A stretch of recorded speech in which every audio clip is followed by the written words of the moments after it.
Today we're playing Stewpot Tales from a Fantasy Tavern by Takuma Okada. For those of you who are new to this game, here are the basics.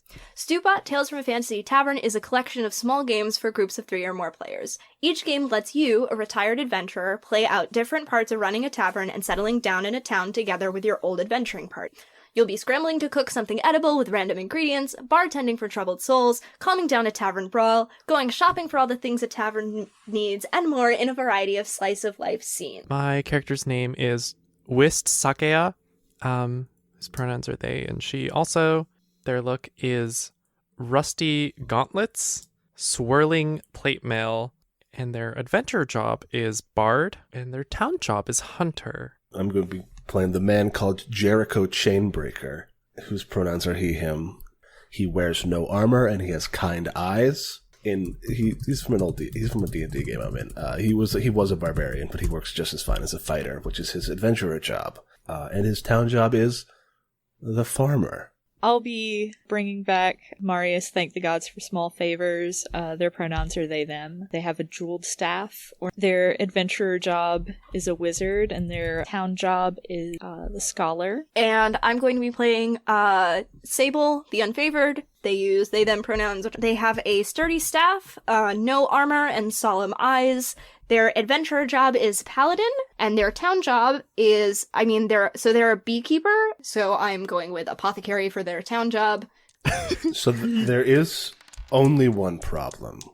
And yes? None of us have a job that directly relates to being in a tavern. That's fine! It's fine. It's fine. I did all the time. I did just want to mention that it is funny. We have a hunter, a farmer, a scholar, and an apothecary. We will make it work. That's fine.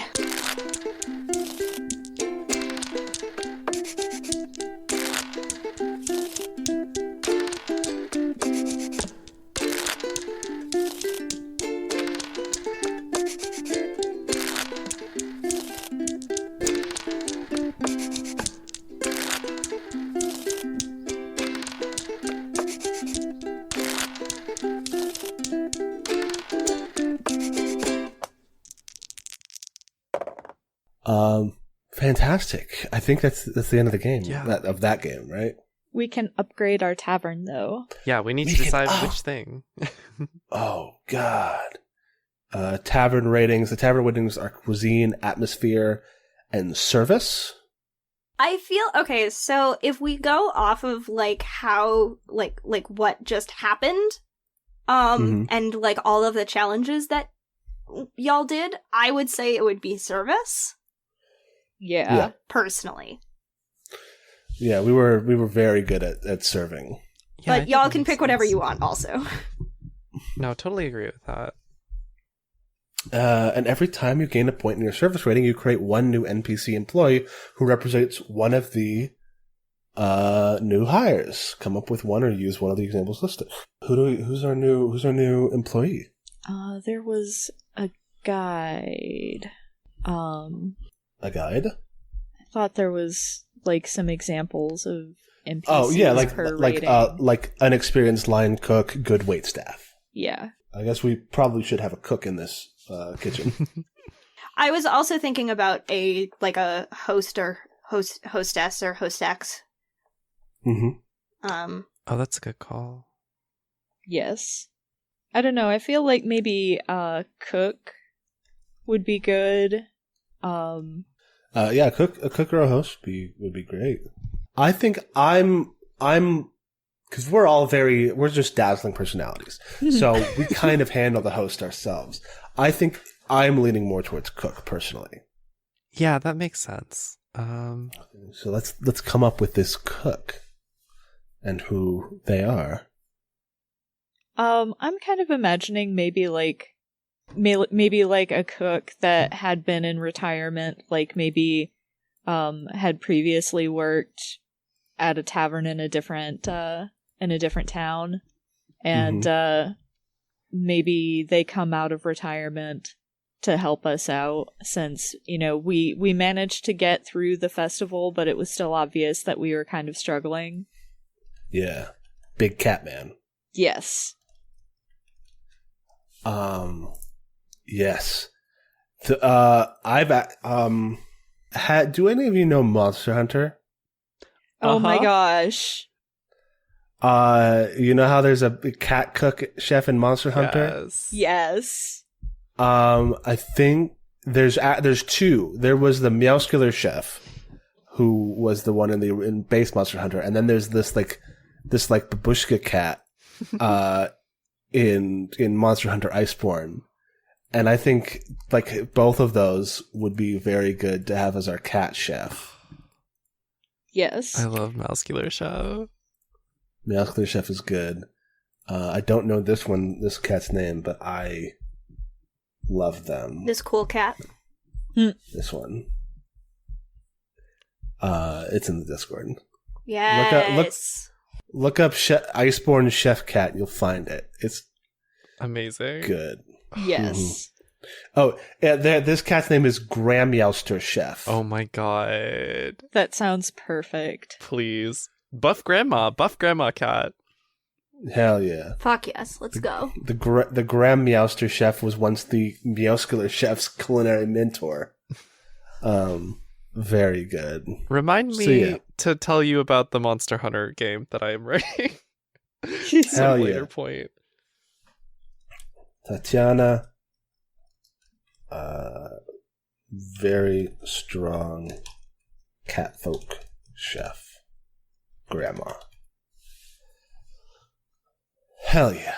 Perfect. So that is me, I think. That's my turn. And that's 3 games. Oh, is that that's 3 games. Is that? Yeah, first step counts. Oh. Okay. We totally. Oh. Okay. All of us who use their experiences get new ones, right? Yes, also need to do that. And also, do we have any memories about any of this? About like what we've done during this festival? I think this is the first time it's like come up that it's like Yeah, and the memories are about other people, right? right, it's like something that you see them doing that like really leaves an impact and like start associating that with them. Yeah. Like the luggage thing was a good one. I think I'm gonna write the luggage thing down. Mm-hmm. These we can just kind of write them out like bonds, right? Yeah, pretty much. Yeah, I got one. I have written that it's good that Marius still has a handle on that magic stuff, even though they're not slinging spells anymore. Because they handled the artifact that went wild. I have written down Jericho emerging smiling with like a dozen suitcases in his arms, having successfully tracked them down. I love that image. It's so very good. He's a fun character to play. I've also determined my new experience. I've taken one of the guard experiences. Ooh. Friend of the people. The people know you and come to you with their problems. Because I won that drinking contest and also found all them bags. Makes total sense. Rascal the Mighty, yeah. Right. Yeah. Yep. I was like, is this just Rascal? It's Rascal was Norwegian. This is like a Russian lady, but Rascal's cousin? European. Rascal's cousin, yeah. Just like Nico Bellic. Deep cut to an old game that everyone played. I can spell. Mm, Google, can you help me. Thank you, Google. Okay, I have written Whist's delicate handling of a tense situation was a relief. No one wants to deal with belligerent sorts, and they handled it well. Hell yeah. Oh yeah. So for my experience, I feel like this might be a little cheating, but I think this is actually related to what happened because I was able to use my knowledge to diffuse that situation. I feel like it's fair that I use the scholar experience well read. You know it, or you know where to learn about it. Totally. And I am taking the usual spot, which is know the best areas for hunting and foraging. I think that as the like compost, like bone meal stuff is getting made, right? It's also getting like scattered around a little bit. Mm-hmm. And I'm like trying to pay attention to where bits of that are going and knowing that those will be good spots for later. Where like herbs and stuff grow. Exactly. Hell yeah. Oh, I forgot to. Are we all human? Yes. Okay. That's just me responding as myself. Not for anyone else. That's a big question mark. Yeah, I think Marius is human. I actually don't know if I am. I might be like a dryad. Ooh. Nice. That'd be pretty cool. Dryads are cool. Yeah, I think I'm a dryad. Hell yeah. All right, so we take a break before we do wear and tear, right? Because I super need to pee. Yeah. Yeah. Okay. Yeah, I can go for that. It's break Yeah. time. Break. Whoa, yo, we're back at top of the hour again. Nice. Let's go. All right. BRB. BRB. 50. 5 minutes. Not 50. That's the police. Okay. Bye.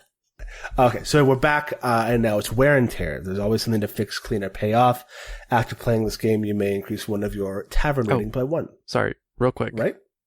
Yes. When we come back from break, is the time when you talk about like if there was anything that happened that you didn't like, or like stuff that you might want to change in hindsight, or like stuff that you really liked that's happening that you want to see more of. It's like it's not quite like lines and veils stuff, but it's like maybe if you're feeling kind of iffy about something, you can bring that up here and be like, okay, can we not do this moving forward, or can we say that this actually didn't happen, retcon stuff. So it was also the time for that. If there's anything that you thought of in that like first round.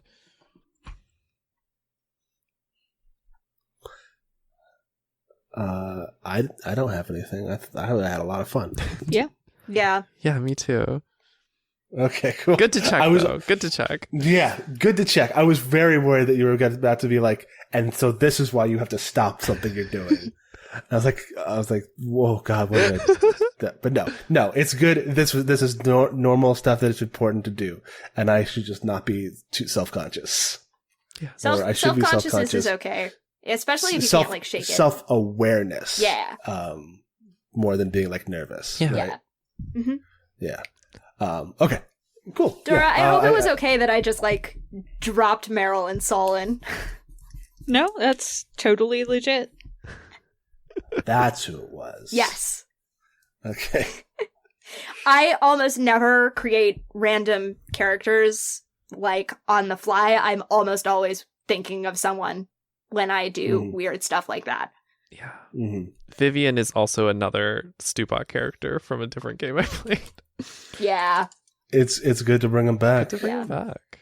I definitely am trying to do mostly FTL characters here, so. Someday I'm going to bust out Vinny Vermilion, ace pilot of the Big Red Cat. And you're Fuck, all yes. gonna be left shaking. Someday I'm going to bring in Pax, my tiefling hockey star paladin. Hell yeah. The joke with Vinny is that his name is Vermilion, but he thinks it's Vermilion. Yeah. Or he says it Vermilion. That's beautiful. I love him. Yeah. Okay. So, with that done, wear and tear. Wear and tear. There's always something to fix, clean, or pay off. After playing this game, you may increase one of your tavern ratings by 1. Setup. Anyone can play. Decide together what part or parts of the tavern need fixing and touching up and what the new features of the tavern are. Working together. Take turns choosing actions to take. Everyone should pick one. So, I'm gonna play, for sure. Mm-hmm. I'm definitely playing. I will play the game. Me too. Cool, so we're all gonna play. I feel like with that, is this like immediately post festival? Yeah, Yeah. sure. We made a lot So of cash. we're just like, yeah, and so we're just like, we're like partially cleaning up and partially like, Sable goes, oh, the roof looks a little bit dry. I'll just, climb up there and patch it up a little bit. Yeah, totally. Look at all this money. Jericho swinging bags of gold. So what part of parts of the tavern needs fixing and touching up, and what the new features of the tavern? So you said the roof? I think Sable's going to go touch up the roof a little bit. Just like modifications, making sure that it's actually watertight and airtight. Mhm. Well, because for us, the roof is the cave, right? Good We're in point. a cave. We're in a cave. But I mean, you could still patch up the roof of a cave. Like it could be like roots are coming down or something. We could have an awning. An awning, yes. Yeah. We could have like a big extended thing from the cave mouth that goes out and it's got the tarp. A little out of cave area for outdoor Yeah, seating. yeah. Quote unquote like a outdoor patio. seating. Yeah, like a patio. Yeah. Okay, so Sable's gonna go patch up the awning. I guess what rating are we trying to improve here? Oh, that's important. Because we just did service. Yeah. So I feel like atmosphere probably makes the Yeah. most sense here. Mhm. Yeah. Awesome. Rad. I think Jericho, to do the roof thing, the roots coming down from the roof, I think that is happening, but like it's cool. Jericho's going to make it look cool. Jericho's going to weave the roots in with some moss, so that we have like a lawn on the roof, like a moss bed, but a moss ceiling. Yeah, that's cool. Could we bring are some of the roots close enough to the mouth of the cave that we could bring them out to the awning to kind of reinforce that a little bit? Sure. Because I feel like that would be cool for us to do together. Mm-hmm. I don't know how we use it's- those experience, how we like combine experiences, but I have my adventurer experiences are brute strength, move the immovable, and legendary weapon, an artifact of immense power. And then my harvests are large and exquisite, which could mean, because my farm is above the cave. My farm is on the mountain that the cave is built at the bottom of. Right. So, like, it could be like, these roots are crazy and wild. Actually, I need to stop saying crazy. These roots are like huge because that magic plowshare is like seeping into the soil. And so, like, just the strongest tubers you've ever seen.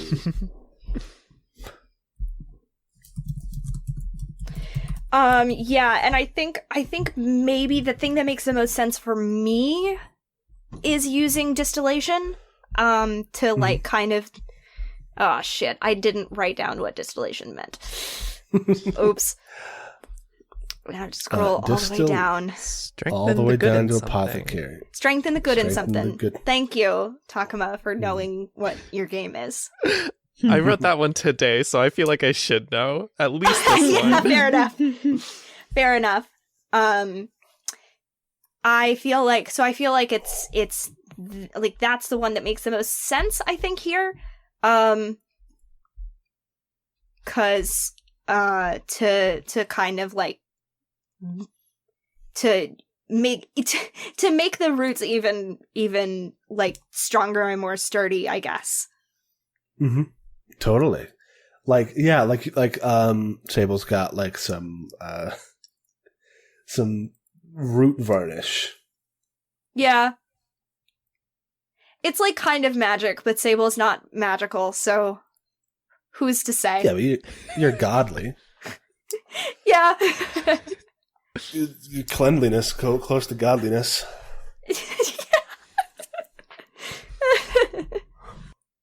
So the bounty of my harvest like seeps down even through the ground, and then you are able to help it fit, like, you know, keep it strong.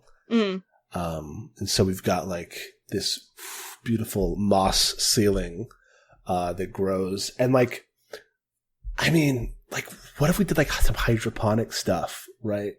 And have like upside down like fruits growing from the ceiling. Ooh. I like that a lot. Yes. Like berries or something, so like patrons could like just reach up and grab some. That's Yeah. really good. I love that. I love that a lot. Hell yeah. I'm gonna add that to our list of things. Look. Mm-hmm. Fruit growing from the ceiling. Like seasonal berries. Whatever the season is, there's that berry on the Yes. ceiling. Like little chandeliers almost. Yeah, great. Love that. Love that so much. Okay, so have we spent that experience to do this? If it's a town one, no. Okay. Yeah, because I think we keep those. You do get to keep those. Okay. They're ours. I wanted to make so sure before I tried to use it later. Mm-hmm.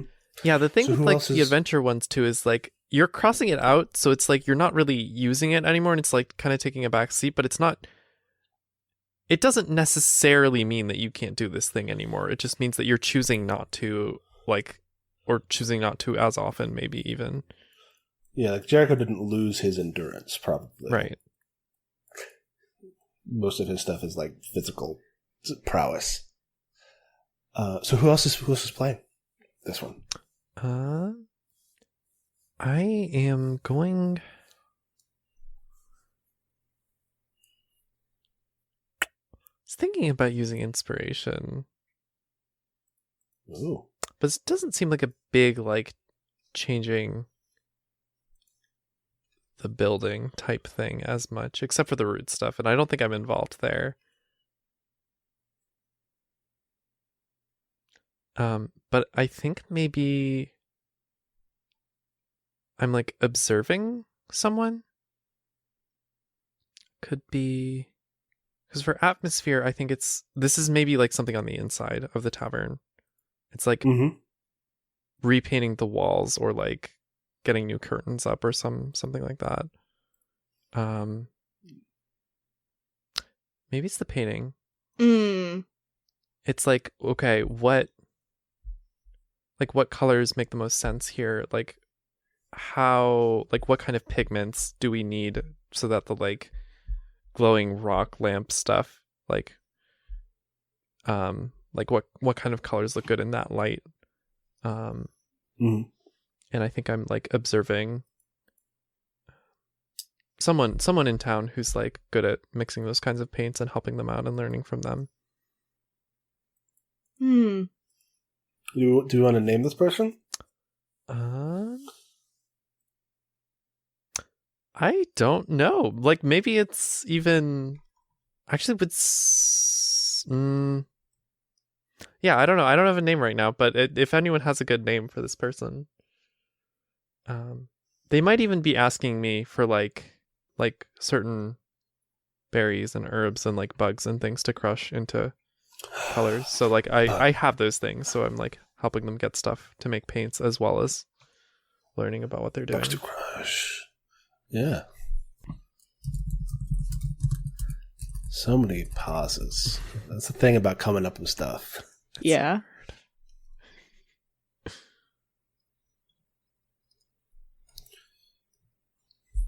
We've brought in a painter.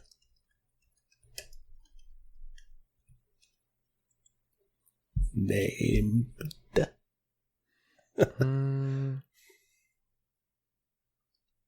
Kyla? Kyla. Kyla. Where am I writing that down? Oh, down there. I'm keeping a little ledger. Kyla Ren. No. No. No. No. Please do not. No. Hate that fool. God. Want to dunk Kylo Ren right into a trash can. Yeah. What And then set the trash can on fire. Ugh. What? And then set the trash can on fire. Mhm. I saw What that was clip that, from Takuma? Marriage Story of the like argument, and I was like, "Why is this happening? I don't like this." It's wild. So the first time I saw that thing was a joke like image set where they were yelling about Baby Yoda. And I was like, oh, this must have been like a Saturday Night Live like digital short. No. But no, it was something much worse. It would have been hilarious to have Adam Driver and Scarlett Johansson screaming at each other about Yoda.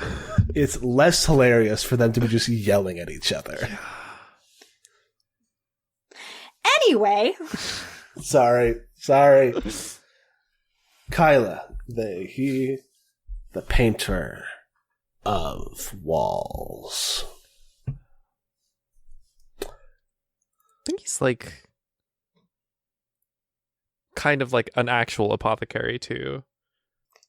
Oh, a real one, because a beekeeper isn't enough. No, you're a beekeeper. I'm joking.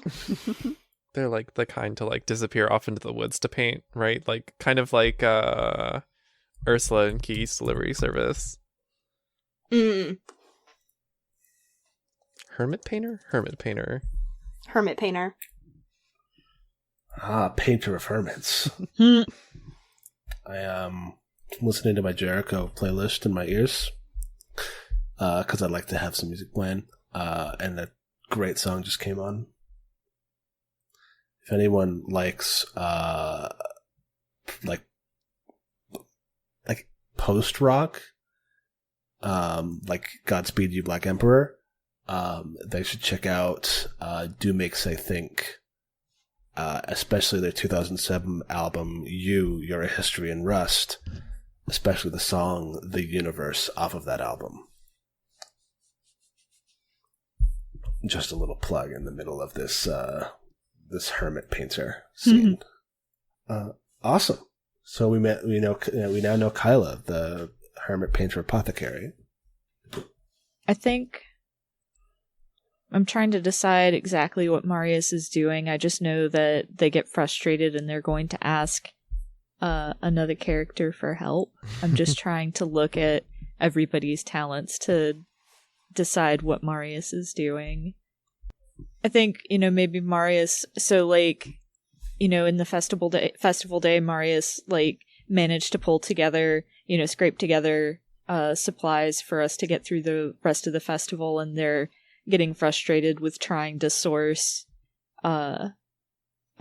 certain foods, and so they ask Whist for help because Whist knows the best areas for hunting and foraging. Yeah, definitely. And it's kind of, since we've been adventuring together, Whist knows that this is kind of like, Marius doesn't ask for help very often because they're very, self-assured and they know best in their mind. So the fact that they're coming to Whist is, kind of a big deal. Yeah. I think I take like extra care too. Like I'm showing you around, but also I'm like drawing up a map like very carefully so that you have that as well. Marking off all of this. Making a lot of very detailed notes. Yeah.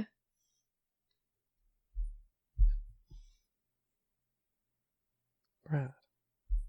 And that's that game. That's that game. That's that game. I've created All a right. tavern. Dora? So now our tavern is Atmosphere 2. Yes. Yeah. Yep.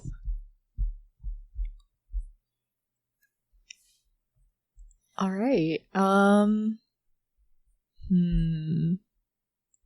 there's a part of me that wants to do a friendly tavern brawl, Yes.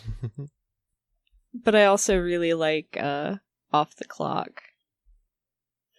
Also very good. Yeah, I think I'm gonna do Off the Clock. Where do you go after the tables are wiped down? Who's heard every story you have about the worst people who have walked in? Anyone can play. Each player describes the first thing their character is doing to wind down, let loose, or otherwise forget about work for a while. Take turns. On your turn, choose a prompt from the list below or come up with your own. Ask one or more players to join you. Describe what happens together or roleplay the scene out. If nothing comes to mind, you can pass or look at the time and realize you have to get back to work. When everyone has passed in a row or gone back to work, the game is over. So, who would like to be off the clock with me? Me. I love the idea of Sable and Marius hanging out. Yeah. It's so silly. I mean, Jericho is always ready for a good time. I think I'm sitting this one out. I'm off in the woods doing something. Okay. Wood stuff. Wood stuff. Wood stuff.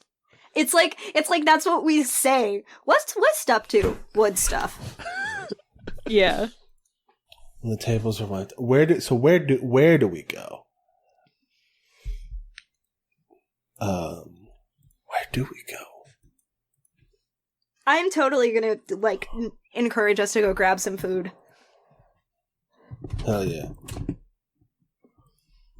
I guess the first thing Jericho does to wind down, let loose, otherwise forget work for a while, is unbuckle himself from the plow.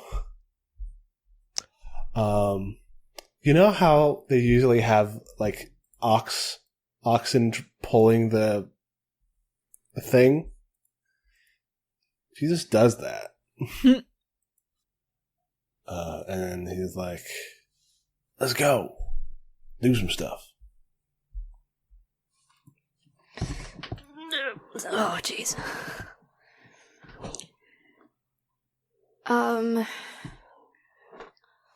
Oh god, I just had a horrible idea. Yes, Oh, no. yes.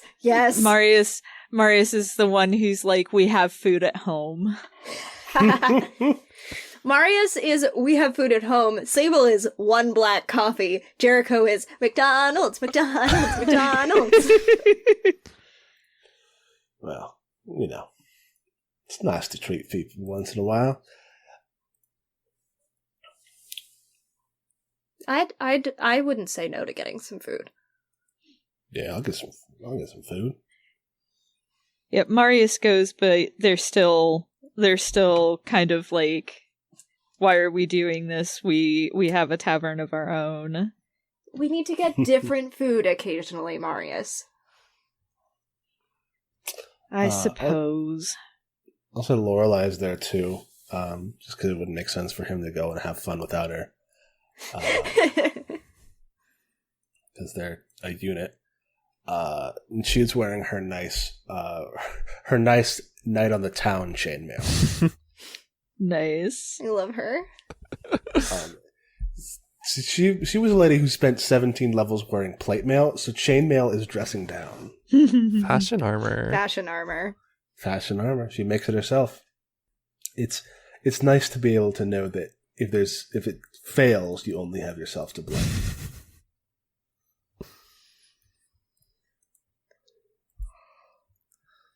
So we're getting some food.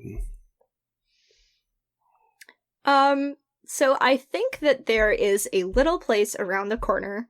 And I'm just gonna take this one because I was thinking about this. I think there's a little place around the corner that has food very similar to food around the temple where Sable grew up. Ooh. Okay. What kind of food is it? That's what I'm trying. That's the next question, isn't it? Mm-hmm.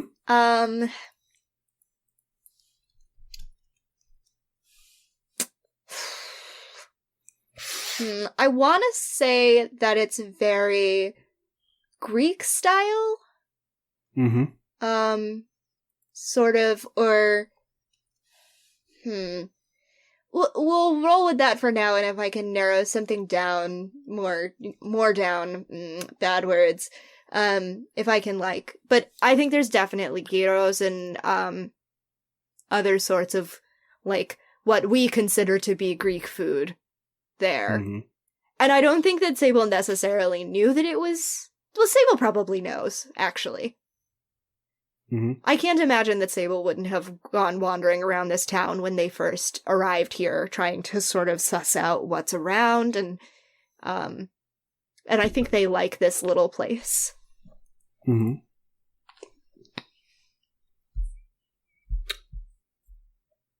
This looks good. I looked up good Greek food, and I'm seeing some good stuff. There's some good stuff. There's a thing called tomato fritters. Ooh. Which look really good. I love tomato. They got that cool coffee. This is good looking food. I should stop looking at it. So we get some food. It's familiar. Hell yeah. We get gyros, the two of us. We, Lorelai and Jericho get different kinds, different fillings, but they both share them. Mm. So it's like you get lamb, I'll get beef, but they both eat equal amounts of each. God, I hate that. That's so soft. Yeah. They're the softest. I think Marius gets falafel because I've decided that they're vegetarian.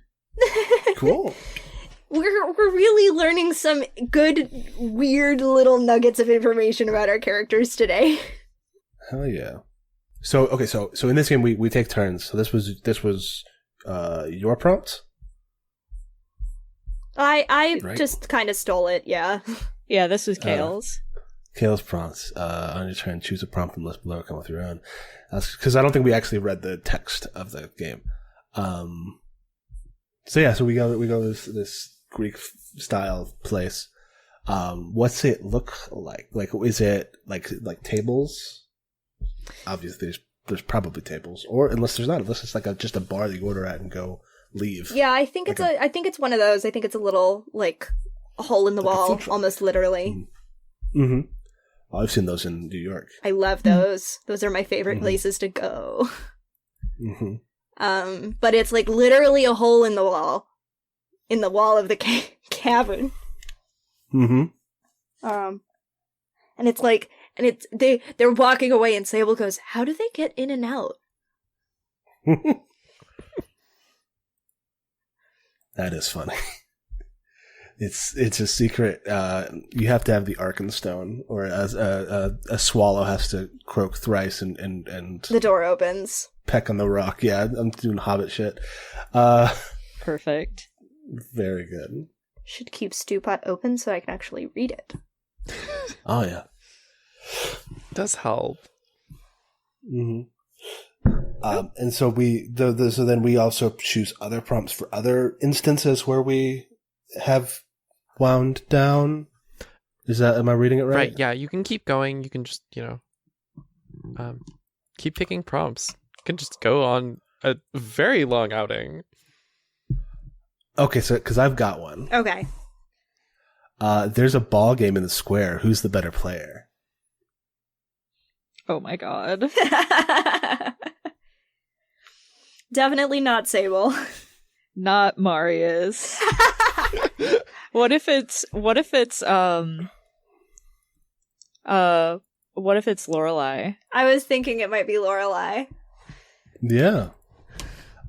Sure. Is it like soccer? My brain automatically conjured Foursquare. Oh my god. I don't even remember how Foursquare works. You have or it could be 4 squares. volleyball. There's 4 squares.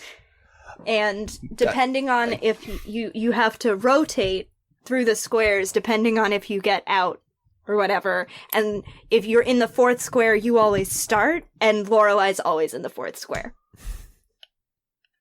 Sure. Because she I just don't- continuously just gets everyone, like, out and makes them all rotate. Mhm. But she never moves. She is the wall, the iron weight in the fourth square. Yes. I'm looking at these rules, and this is bonkers. But cool. Yeah, Lorelai destroys everybody at Foursquare, even the children, especially the children. They have to learn. They must. They must learn. They must learn. Do we have anything else? I kind of like the idea, since we just had the spring celebration. I like it's the middle of summer, it's scorching, and you you desperately need to swim. What's the secret spot you found together? So yeah, we worked up a sweat after playing ball. And Lorelai just completely thrashed us. I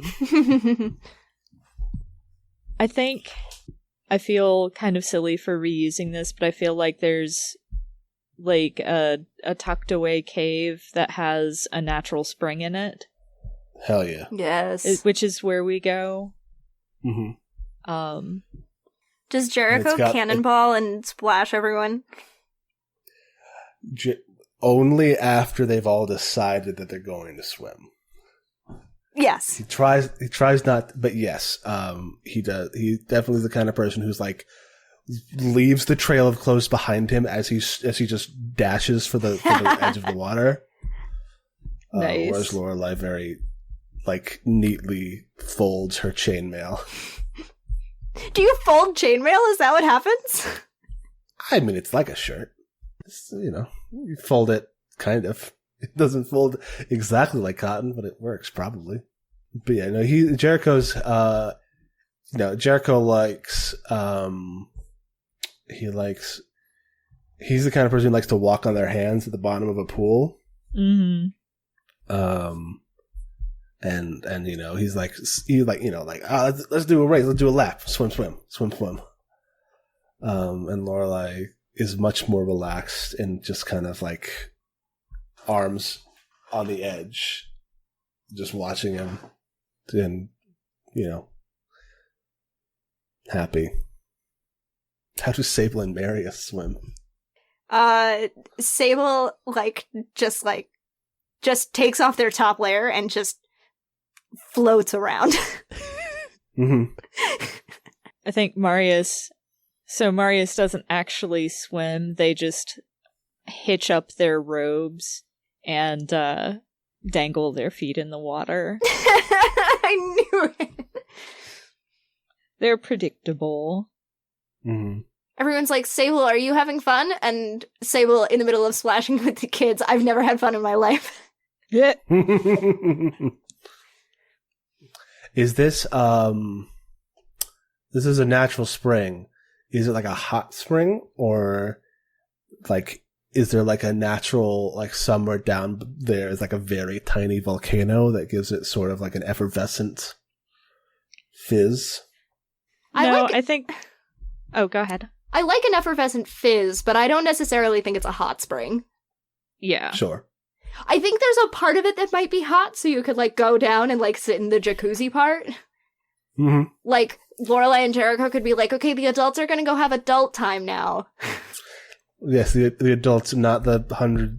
How old is Sable again? Maybe 200. Yeah. No, the 40-year-olds are gonna go in the jacuzzi. The married couple are gonna go in the jacuzzi, and Sable's gonna go, okay, I'll watch the kids.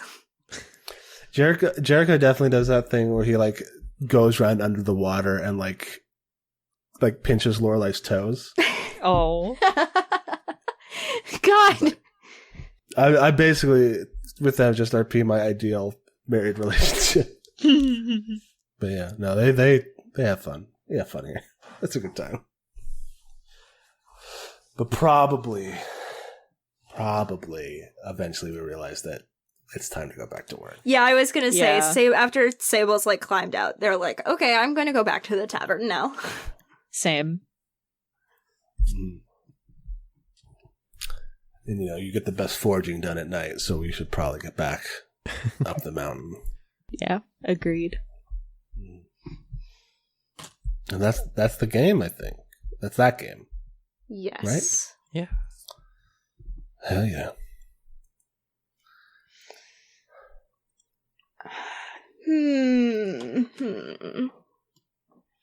Oh, is it you? Yes, it's me.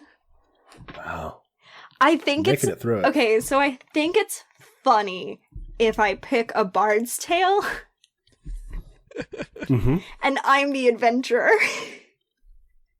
That's good. And then Sable's like, oh no. Oh, this sounds really fun. Oh no. Love that. Love that for you. So who wants to be a bard? Besides, I mean, the obvious answer is the bard, but Whist is also retired? Yeah, a little bit. A little bit.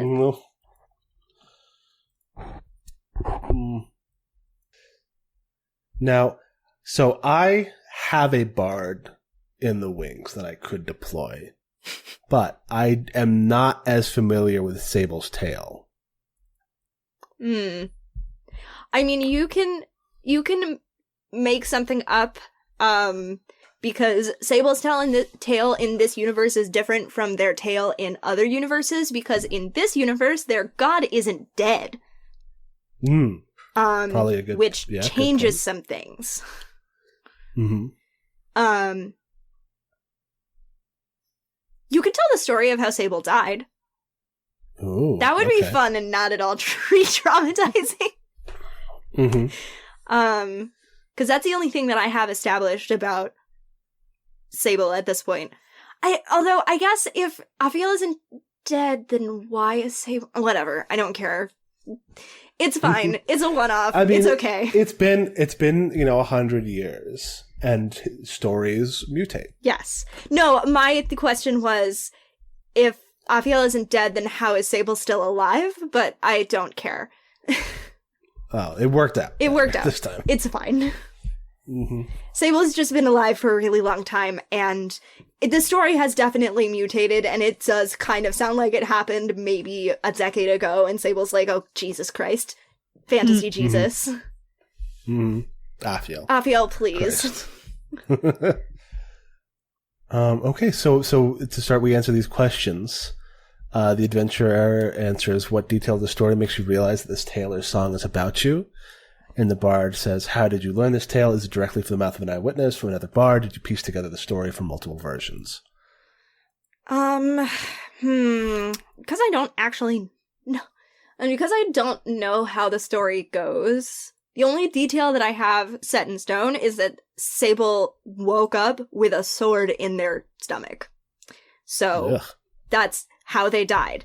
But anyone can get stabbed with a sword through the gut. So what is it that makes Sable realize it's about them? Do you want to do the bard questions first while I think about this? Yes, so I will introduce you all to the magnificent bugbear bard, Bartholomew J. Blackstone. Oh, yes! Ooh. Bartholomew J. Blackstone, the heir to a line of goblinoid librarians whose parents were killed in a aberrant raid from assassins from beyond the universe, was raised in a dwarven theater in the ways of dwarven Shakespeare. Beautiful. Everything about that sentence was glorious. Yes. Attend the tale of tragic love divine is the first line, but that's the only iambic pentameter that I was able to think up off the top of my head. I mean, it's fair. I guess that the thing about it is that so maybe that's the thing, is that, like, as far as Sable is aware, there's no other recent story of divine intervention to this level. Mm-hmm. Like, gods don't usually interfere directly in this sort of thing, especially when it comes to death. So it takes a while for Sable to realize what's happened, and when Bartholomew tells of how the god appeared to them, they go, "Oh fuck." Mm-hmm. Yeah, I think also that the ending is wrong. Oh? I think the story that Bartholomew tells is a tragedy. Oh no! It is the romance between a god and immortal. That's there. Yes. But it ends when Sable dies. I also love this idea that it's like, when I was in college, I went to a stand-up show where one of the comedians told a story that I had been present for about my best friend. Wow. And in a packed theater, like, we were sitting on the stairs packed, like fire hazard packed, and I knew immediately the story and just started laughing silently to myself, and my other best friend went, "Oh my god, is this what I think it is?" And there were like 3 other people in the room who knew the story. Because, and all of them except for 2 had been directly involved in it. And so I'm imagining it like that, where it's like Sable is sitting there, and Marius and Jericho and Whist, if they're all there, are just looking at them like, "Wait a second." I can't believe you lived a Bard's Tale. Marius especially is like, "Sable?"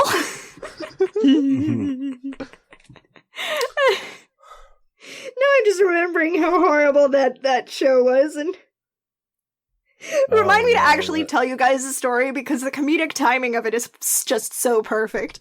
But later. Yeah. I'm going to share this image of Bartholomew. Yes. With all of you. Show me Bartholomew. Old drawing that I did. Yes. Yes. So he has an order and a violinist. And so he gets set up on a couple of stools and begins this tragic tale of woe. Is he using names? Probably not. The names of those involved have been changed to protect their privacy. The privacy of a god. Yeah. That's fair, though. I am not an evangelist. I am merely a storyteller. It is not my job to drum up followers for this god. You have to answer. You have to tell me what the most popular part of this story is. The most popular part of the story that everyone agrees on is that there was this love. There was a forbidden love. Other gods were against it. This god of light, or whatever Aphiel is the god of, freedom and liberty and a little bit of light. Yes. Freedom and liberty. The god was like, the enemies of this deity were closing in, and both of them knew that if the paladin lived, they would live a life in chains, and thus to free them with one, to be together in at least one world, if not this one. The god drove home the last sword. And so there's the sword bit, right? But it's like covering their face with their hands, like, oh god. And so it's kind of like a Romeo and Juliet thing where the god kills the paladin and then raises them as an angel in their retinue. This is really funny for another reason, I can't say. Okay. If someone leans over to Sable and is like, "Did that happen?" Sable's gonna be like, "We never talked about what to call it." Very funny. Yeah, so that's the most popular part of the story is this tragic torn apart in one world together in the next sort of thing.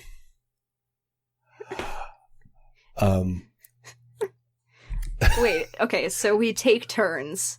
So that was yours. So mine is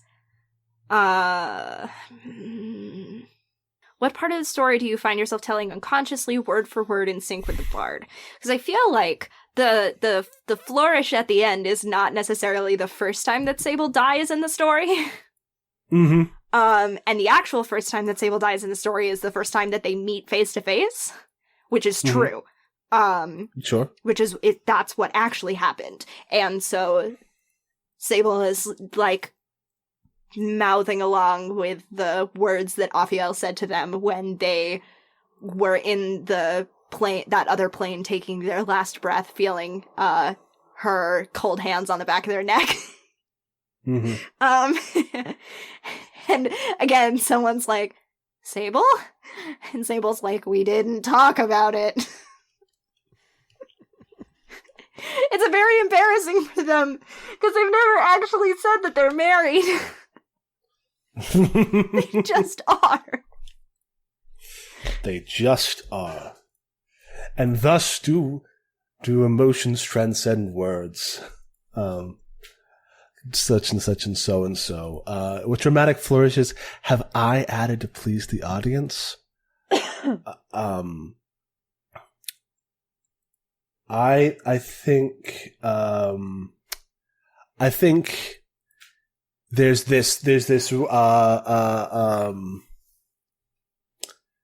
a recurring motif of like roses. It's very Utena. Oh God.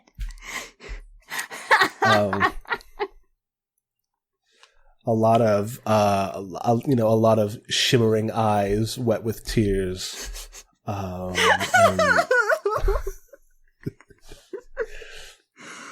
God. I asked her this with this, and this is perfect.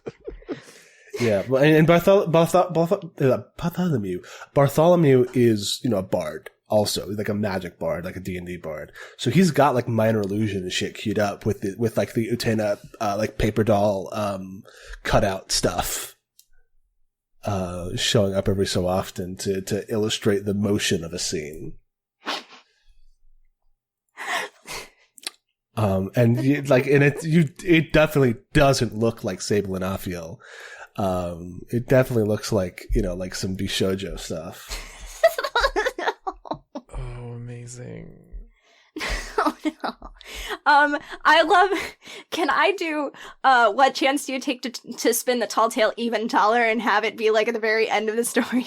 In the very end of the story, Totally. when, Bartholomew is like, and then, and like thus, the deer, the paladin lay dead, never to awaken, or whatever this stuff, and Sable yells, I'm still alive! And Bartholomew goes, but sometimes we can still hear their voice on the wind. Yeah. Beautiful. Cut it. Print it. Run it. The tail. And everyone's like, what the fuck? What? I guess I have to ask what the epilogue of the tale is. Does it have a moral to convey? The moral of the story is to always talk about the actual terms of your relationship. Rip Sable. What happened after that no one else could have known? Well, first of all, Sable didn't actually die. But the thing that did happen that no one else knew is that first time that Sable died, Sable gave Aphiel their true name. And it was the first time that they had spoken it since their youth. And the way that they phrased the sentence, sounded enough like a marriage proposal that another night when Sable dreamt of Afiel, Afiel gave them a ring, and when they woke up, the ring was in their palm, and it's the ring they have worn on their finger ever since, which is why I say that they're married, but they're not actually married, because they've never discussed their relationship in actuality. And Sable's like, someone asks Sable if they're happy with the story later, and Sable's like, I mean, it could have been worse. Afiel could have been the one who was dead at the end. Looks into the camera like I'm on The Office. Yep. Very good. God, that was so good. Thank you for that, Zachary. You're welcome. It's always good to bring out an old classic.